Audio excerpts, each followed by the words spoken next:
So, yun mga lods. Bali,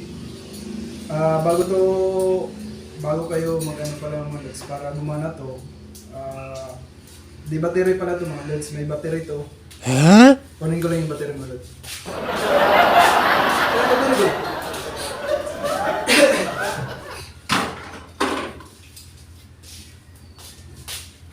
So, ito yun mga lods. Oh my siya. Dahil parang lighter na mga lods. Pag ikotin mo to, mag-spark dito para may kuryente. Ito yung gasol na. Iilaw mo yun. So, ito yung battery mo lods. Yung malaking battery.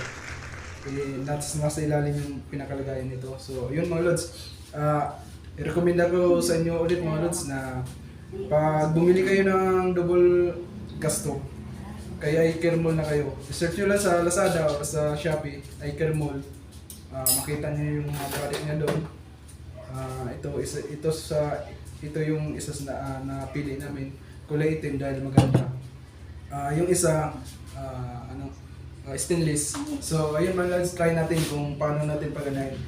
Kasi nung una pa lang mga lods, medyo natakot kami kasi hindi namin himay yung paano mag-pait-pait dito.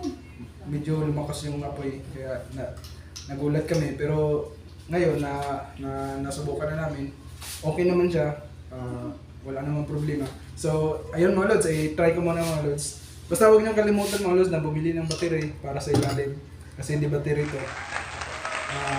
Baka sulod na makagawa sila, baka di-remote na yun mga lods kasi may battery na. So i-try ko mga lods kung paano paganahin to. So i-din mo lang mga lods, tapos sabay ikot. Ayun. Ayun mga lods. Oh my God! Napakaganda mga lods, ako na magsabi mga lods. Napakamatibay, tsaka yung seller na bibilhan nyo legit. Oh my God! Wala sa customer. Ito safe na safe to.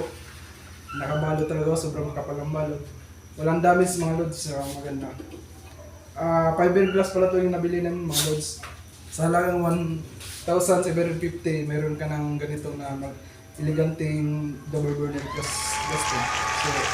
So, kabila naman mga lods. So, ganun pa rin mga procedure. Diyan mo lang.